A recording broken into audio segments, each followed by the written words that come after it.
You ever build something so well you accidentally lock yourself out of it?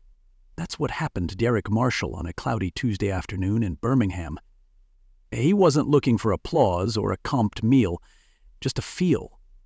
He pulled his truck into the back lot of his own restaurant, Southern Edge, threw on a gray hoodie, tugged his cap low, and walked in like a stranger. No one looked up. No one smiled. No one said, "Hey, boss." The place he poured his heart into didn't even blink at his entrance. He got in line like everybody else, standing behind a woman juggling two toddlers and ahead of a couple of teen girls scrolling their phones. The menu above the counter glowed with options he personally approved, but today he stared at it like it was written in Greek. What happened next was not only a lesson for the aggressors, but also a powerful reminder of empathy, responsibility, and the ongoing fight for equal dignity. We're about to share a powerful moment of truth, but first, drop your location and let us know, have you ever witnessed or experienced something like this? Don't forget to hit that subscribe button because tomorrow we have another incredible story, and there are many surprises waiting for you in the next parts. "You ever been here before?" one girl asked the other. "Yeah," her friend replied. "My aunt says the food's decent, but the owner's just some rich dude who don't care about this side of town, probably just a tax write-off." Derek didn't flinch, didn't turn, just clenched his jaw so hard it might have cracked a molar. That's the thing about casual disrespect. It doesn't slap, it slices, quiet and deep. He kept his eyes on the menu, pretending to debate between collard greens or mac and cheese, like the choice mattered more than the sting behind him. The girls weren't mean, just honest. Honest in a way that stings harder than cruelty. "It's nice," one said, "but it don't feel like it's for us." That line hit harder than a body blow, because that's exactly who it was supposed to be for. Not the influencers, not the foodies, but for them, for folks like his mom, his uncles, his grandma Miss Reaney, the one who used to feed half the block with a smile and some sweet tea in a chipped mug. The cashier didn't recognize him either. Didn't say, "Welcome back," or offer a grin, just took his 20 like it had germs on it, slid the receipt across the counter, and moved on. The food came out quick. Too quick. Mac and cheese so dry it needed its own apology, cornbread burnt around the edges like someone gave up halfway. Derek sat near the back, listening to the girls chat between bites. "They should do open mics or hang local art or something," one said. "Right now it's just nice but boring." Derek put his fork down. Nice but boring. Southern Edge was never meant to be nice. It was supposed to feel like Sunday afternoon with Al Green playing low, like somebody's baby crying down the hall while your auntie yells for you to bring more napkins. He remembered being 12, watching Miss Reaney stir oxtails in a pot bigger than her sink, feeding anyone with an empty stomach and a good heart. No branding, no Yelp, just food that felt like home. But now, sitting in his own restaurant, he felt like a guest in a hotel lobby. Clean, quiet, and soulless. The girls grabbed their takeout and left. They didn't look back. Neither did the manager when she walked past him with a clipboard in hand. Not even the cook who peeked through the kitchen window caught his eye. Nobody knew him. Not really. Not the man who bought the building, designed the menu, hired every soul on payroll. Southern Edge was his tribute to Miss Reaney, to the hood, to every food-stained memory that shaped him. But what he heard today wasn't just critique. It was a funeral bell. The spirit was gone, and no one noticed it had left the room. He walked out without finishing his plate, the mac and cheese cooling like forgotten leftovers at a family reunion nobody wanted to be at. Outside, he sat on the tailgate of his truck, staring at the red brick facade he once called his proudest achievement. It looked good, like a magazine spread, but his grandma's lawn chair, the one with the frayed straps and the dent in the back, had more warmth than these polished booths. The wind picked up. Not enough to chill, just enough to make you question whether to zip your jacket. That's how it felt inside him, too. Just enough cold to make him realize something had shifted. not just in the building, but in him. The problem wasn't the business, it was the absence of soul. And Derek knew right then he hadn't just built a restaurant. He'd built a beautiful room. And accidentally locked the family out. He built it from love. But did love ever make it past the logo? That question circled Derek's mind as he sat there on the tailgate, staring at the glossy perfection of Southern Edge like it was a postcard of a memory he never mailed. The logo had cost him $4,000. It was clean, marketable, modern, they said, but now it looked like a label on something that used to breathe. He remembered when it wasn't about looks, it was about feeling, about walking into a room and smelling cornbread before the door even closed, about hearing laughter before you even placed an order. Miss Reaney never had a brand, but she had presence. She didn't need a concept, because every plate she served already had meaning. No POS system, no hostess rotation, just her and a folding table and a pot of greens big enough to baptize a grown man. People came, not for the food, but for what the food meant. And now here Derek was, with a health-inspected, permit-approved temple of order, and not a drop of that spirit left in the stew. He closed his eyes and drifted back to that shotgun duplex off 3rd Avenue West, the one where the floor creaked under every footstep and the front door always stuck if you didn't jiggle it twice before pushing. He used to sit on the linoleum while Miss Reaney made pork chops in a skillet that had more miles on it than the family car. She'd hum while she cooked, sometimes gospel, sometimes Marvin Gaye, always off-key, but always perfect. There was no point system, no reward punch cards, just whoever was hungry got fed, and if you couldn't eat all of it, you took the rest home in foil. She kept a dish towel over her shoulder like it was part of her uniform. The stove was temperamental, the fridge leaked, and the wallpaper peeled like it was trying to escape. But that little kitchen could heal things therapy couldn't touch. Derek used to watch her work that space like it was sacred, and that was the church, that was the lesson. And he'd forgotten it. Somewhere between investor meetings and food cost spreadsheets, he let that lesson fade. Now, Southern Edge had stainless steel, energy-efficient appliances, food runners in pressed aprons, and a curated playlist of neo-soul that sounded just different enough to be inoffensive. But no warmth, no chaos, no life. It looked like accounting. He'd turned a love letter into a brochure, and he was just realizing it when it was already in circulation. He didn't hate what he'd built, he just couldn't feel it anymore. The place still ran like clockwork, maybe too much like clockwork. Every system he'd installed was doing exactly what it was designed to do: optimize, organize, execute.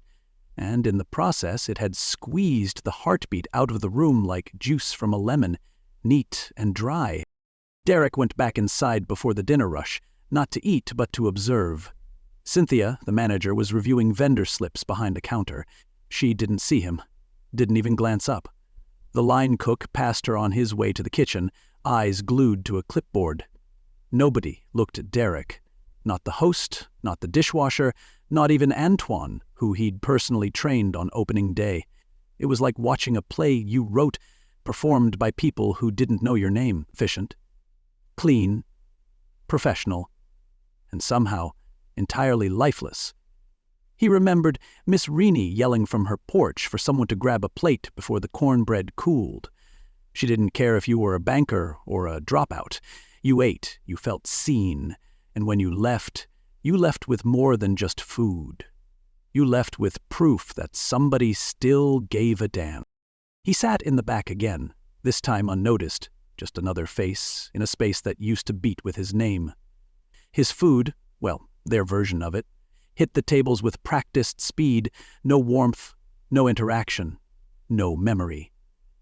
And as the plates clattered and the register hummed and Cynthia kept her eyes on her numbers, Derek finally understood what had happened. He hadn't just walked into his restaurant as a stranger. He'd become one, not to them, but to the very thing he set out to create.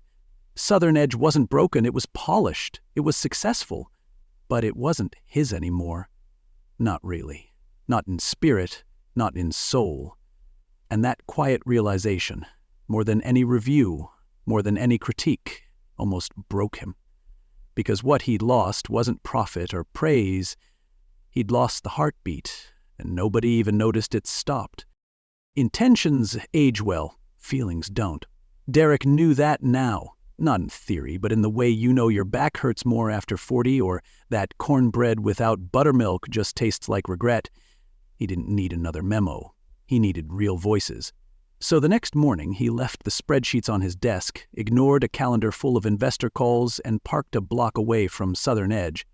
No hoodie this time, no disguise, just a man chasing the truth down 14th Street with nothing but his pride in his pocket and the sting of yesterday still stuck to his ribs. His first stop? Jerome's Fades and Styles. That barber shop had been on the corner since Black Planet was a thing, and Jerome? He wasn't just a barber, he was a walking, talking neighborhood pulse check. If something was off, he'd heard about it before the grease cooled. Jerome was in the middle of a fade when Derek walked in, the buzzing clippers making a sound that felt more familiar than any welcome mat. "Well, look what the wind blew back in," Jerome said, not pausing the cut, but smirking in the mirror. "Ghost of 14th Street done remembered where he from." Derek cracked a smile. "I deserve that." Jerome nodded toward the waiting bench. "Have a seat. I'm listening." Derek didn't dance around it. "You ever hear folks say Southern Edge don't feel like it's for them?" The buzzing stopped. Jerome adjusted his client's chin, made a final pass, then clicked off the clippers and turned around slowly. "I've heard things," he said. "Not from everybody, but yeah. Some folks feel like they gotta dress up just to come inside. Like it's nice, but it ain't us." Derek let the words sit, like someone just opened a window, and the draft cut deep. "That was never the goal," he muttered. Jerome shrugged. "Doesn't matter. Intention don't always land where you throw it. Sometimes you throw soul food and catch a salad bar." After the shop, Derek drove a few blocks over to the old rec center where he heard some kids were painting a mural. He didn't make an announcement or ask for a tour. He just walked in and watched. Bright colors bloomed across the wall. Portraits, slogans, wild lines, chaos and brilliance. It had the energy he'd been missing. Monica Delaney, the woman running the program, spotted him. Mid-50s, paint-stained shirt, hands like she'd built every inch of the place herself. "I know who you are," she said, smiling like an aunt who'd seen your baby pictures. "I remember when you came to the church talking about Southern Edge. You were going to bring flavor back to the block." Derek nodded, a little sheepish. "Feels like forever ago." She motioned toward the teens, now painting under dim shop lights. "A lot can change in a few years. Sometimes people change with it, sometimes they don't." He approached one of the mural teams, a trio of high schoolers working on a collage of old landmarks. "Y'all ever been to Southern Edge?" he asked casually. One girl with long braids and sharper eyes than any adult he knew shrugged. "My mom said it's too pricey. She said it don't feel like how it used to." A boy next to her added, "We walk past it every day after school. Looks cool, just don't feel like our spot." You know, that line hit Derek like a church bell at midnight. Not loud, but undeniable. Our spot. That's what it was supposed to be. A place where the whole block felt like it had a chair with its name on it. Not a reservation, a right. He didn't argue. He didn't explain. He just listened as they spoke about other spots. Places that made space for kids to post their art, play open mic, feel seen. One girl laughed and said, "Southern Edge is like going to your aunt's house and she done hired a concierge. Like, thanks, but I didn't come here for mint water." By the time Derek left, his feet felt heavier than when he came in. Not because he was tired, but because he'd finally picked up the weight he'd dropped without realizing. Somewhere along the line, he'd traded connection for polish. And polish didn't feed the soul, not around here. Not when people already spent their lives trying to feel welcome in rooms they didn't build. Southern Edge was supposed to be the exception. But now it was just another pretty place with a door that didn't swing open far enough. As he pulled out of the parking lot, he knew one thing. The mural wasn't on his wall, and the heartbeat wasn't in his dining room. And if he wanted both back, He'd have to stop polishing and start listening. For real this time. You don't fix the soul of a place with spreadsheets. Derek knew that now, in his bones, not just his brain. That Sunday afternoon, instead of hiding behind a corner booth or sending a polished email about culture refresh, he stood at the front of his own dining room and asked his staff to sit down. No warning, no agenda. Just him, raw, standing in the space he once thought would run itself once it was running well. Uniforms still stained from the lunch rush. Servers wiping sweat from their brows. Cynthia off to the side, holding her clipboard like a security blanket. Some folks leaned against the walls, others sat at empty tables. All of them looking at him with that same expression, "What's going on?" Derek cleared his throat, voice scratchy from the morning. "I heard something the other day. 2 girls, teenagers, came in for takeout. They didn't recognize me, said the place didn't feel like it was for them." The room shifted. A few eyes widened. One server glanced down at his shoes. I went walking the next day. Talked to folks, barbershop, community center. Some agreed, some didn't. But one thing was clear. We're not as connected to the neighborhood as we think we are. We've built a business, but somewhere along the line, we stopped being a home. Silence. Not defensive, but heavy. Honest. The kind of silence that means people are listening even if they don't yet know what to say. I'm not here to blame anyone. I'm not here to talk metrics. I just need y'all to help me figure out how we get our heartbeat back. Trey, one of the younger servers, raised his hand hesitantly. "Can I say something?" Derek nodded. "Go ahead." Trey shifted in his chair. "Sometimes I don't know how much we're allowed to care. Like, we're trained to be quick, be polite, but not real. If I stop and talk to a customer too long, I feel like I'm slowing things down, like I'm not doing my job." Cynthia exhaled slowly. "That's on me." Everyone turned. She stepped forward, setting her clipboard on a nearby table like it had suddenly gotten too heavy to hold. "I pushed efficiency. I thought that's what you wanted, Derek. And I mean it worked. We're on time, under cost, low waste. But I hear what you're saying. We lost something. We used to call regulars by name. We used to ask people about their kids. Now, it's just clean service. Smiles without soul." Derek nodded. "It's not wrong to be efficient. But if all we're doing is pushing plates out and turning tables, then we're no different than a fast casual chain with better seasoning. That's not what Miss Reaney taught me. She said food isn't just about filling bellies. It's about warming people up from the inside out. I want us to be fast, sure, but I also want us to be real. Real smiles, real conversation, real presence." One of the line cooks, a quiet guy named Luis, added, "Sometimes we get so focused on the ticket time we forget the food is going to someone with a name, not just a number." That line hit hard. Derek leaned against the wall, arms crossed, listening to his team not as employees but as co-owners of the problem. "We weren't serving meals," he said slowly. "We were passing plates. Big difference." He let that truth settle, like cornbread cooling on a windowsill. "So here's what we're gonna do. No more treating people like transactions. We start seeing them again. All of them. You got time to check in with the table? Do it. You want to ask that couple about their anniversary? Ask. I'll back you up. If anyone feels pressure to rush when connection is what's needed, that's on me. And I'll fix it." Cynthia picked her clipboard back up, but this time she didn't hold it like a shield. She looked around the room and said, "We used to greet every shift with music playing.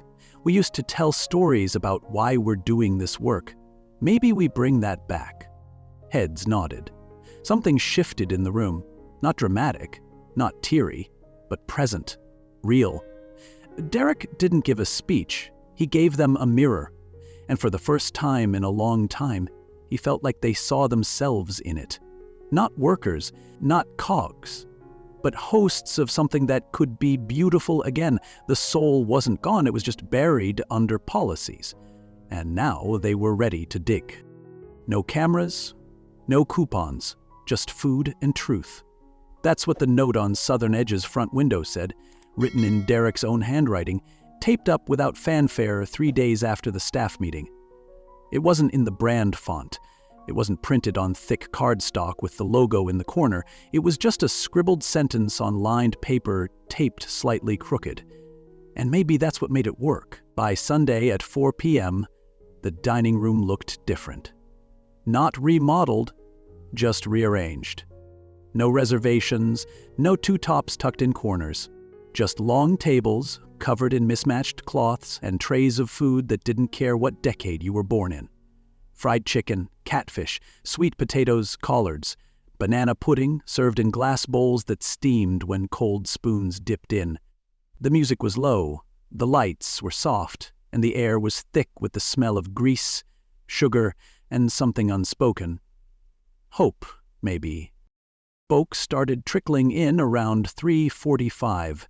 Some out of curiosity, others because their neighbor told them something was happening. By 4:05, the room was full. No greeters at the door, no managers on headsets, just people sitting wherever they could, strangers scooting over, hands reaching across tables for napkins, aunts serving cousins they didn't know they had. Derek stood behind the food line, scooping mac and cheese with a metal spoon that clanged when it hit the bottom of the pan. He didn't introduce himself, didn't explain anything, just served. Because explanations were part of the old plan. This wasn't about making a point. It was about making space. Kiara showed up with 2 friends from the mural project, her long braids pulled into a bun, paint still under her nails. She grabbed a plate, eyed the food, and said, "Okay, this already smells better than I expected." One of her friends laughed. "You said it was going to be corny." Kiara shrugged. "I thought it'd be fake, one of those urban rebrand things. But this feels like us." Derek heard it and didn't say a word, just smiled into his serving tray. That was all the review he needed. It wasn't about the food being perfect. It was about it being familiar, not curated, cooked, not branded, blessed. As folks found seats, conversation started, like drizzle, light, unsure. But it didn't take long to turn into something steadier. A woman in her 50s leaned over and said, "I used to live right down the street before the rent hikes. Been a long time since I sat here." A man across from her nodded. "It ain't just about the taste. It's about feeling seen." Another voice chimed in.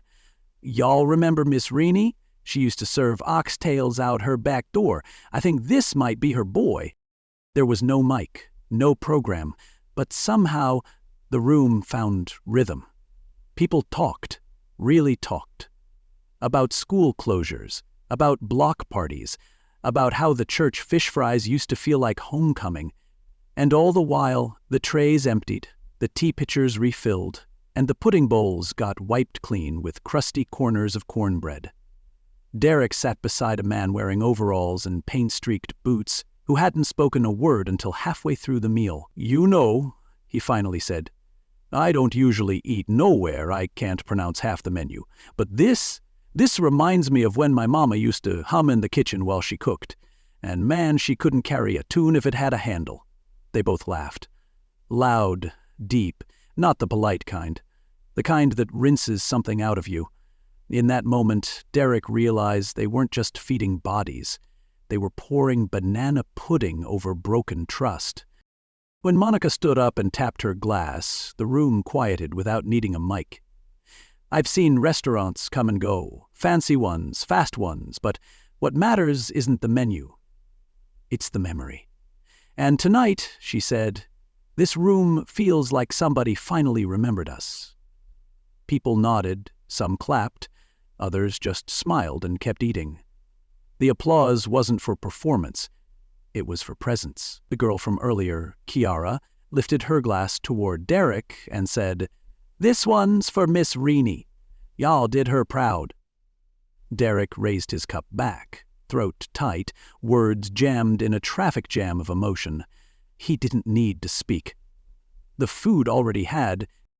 Later that night, when the last chairs were stacked and the floors swept, Derek sat alone at one of the long tables, his hands wrapped around a lukewarm mug of sweet tea. The smell of fried catfish still lingered in the air, heavy like the past, but softer now. He pulled the window sign down, folded it carefully, and slipped it into his wallet. Not for marketing, for memory. Tonight wasn't a stunt. It was a start. The people had shown up, not for him, not for the brand, but for the possibility that maybe, just maybe, this place was becoming theirs again. And that meant everything. We stopped being a restaurant. We started being a reunion. That was the feeling that lingered after the long table experiment, like the scent of fried okra long after the kitchen lights were off. But Derek knew better than to let a single night seduce him into thinking the work was done. He'd seen too many community moments dressed up for cameras, too many one-time gestures that faded into routine faster than banana pudding disappears at a church picnic. The question now wasn't whether people would show up. It was whether they'd stay, and whether the staff, the walls, the music, the heartbeat of Southern Edge could hold the shift without reverting to polished autopilot. So the first thing to change wasn't the menu. It was the walls. Cynthia reached out to Carver High the next morning, asking if any students wanted to contribute art. By the end of the week, they had more submissions than open space. Portraits, collages, Sharpie poems scribbled on torn canvas, memories painted in bold color by kids who walked the same sidewalks Derek once did. The team rearranged the dining room that Thursday, pulling tables into long lines again, and making space on the walls for work that didn't match but meant something. When Antoine came in for his shift and saw one of his niece's pieces hanging near table 6, he stood there for a minute, quiet. "She thought nobody ever paid attention," he said. "She's gonna lose it when she sees this." Trey walked by carrying menus and slapped Antoine on the back. "Tell her we got her in the permanent collection now." Music came next, not the corporate playlist with royalty-fly jazz loops and 3 acceptable tracks from the Motown archives.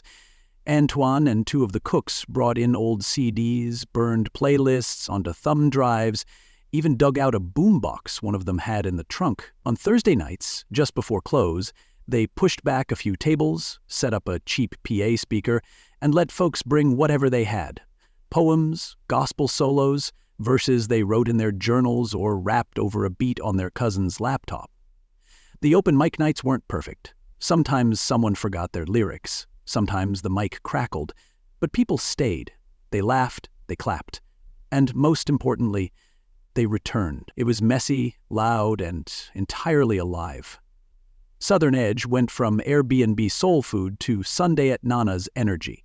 Still clean, still respectful, but with a lived-in kind of grace. The kind you don't polish, the kind that settles into the floorboards and stays there. The staff shifted too, almost without instruction. Trey, who used to stick to the script like a nervous trainee, started becoming the anchor of the front room. Not because Derek told him to, but because Trey cared now. He greeted guests like he was welcoming them to his front porch. He remembered orders, asked about people's kids, laughed without waiting for permission. Cynthia, who once held that clipboard like it was a badge of efficiency, started leaving it on the counter. She greeted people by name, sat for quick breaks with the hosts, shared sweet tea with the cooks. She hadn't changed jobs, just remembered what her job really was.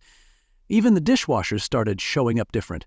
One of them, a kid named Deonti, started sketching between shifts, inspired by the art on the walls. One Thursday, he read a poem. People stood. It wasn't planned, but it was earned. And Derek, he didn't give speeches. He didn't hover. He stayed close, not as a shadow of ownership, but as part of the fabric. Some days he bussed tables. Other days he stood by the door and handed out to-go orders. When folks recognized him now, it wasn't with the stiff nod of business admiration.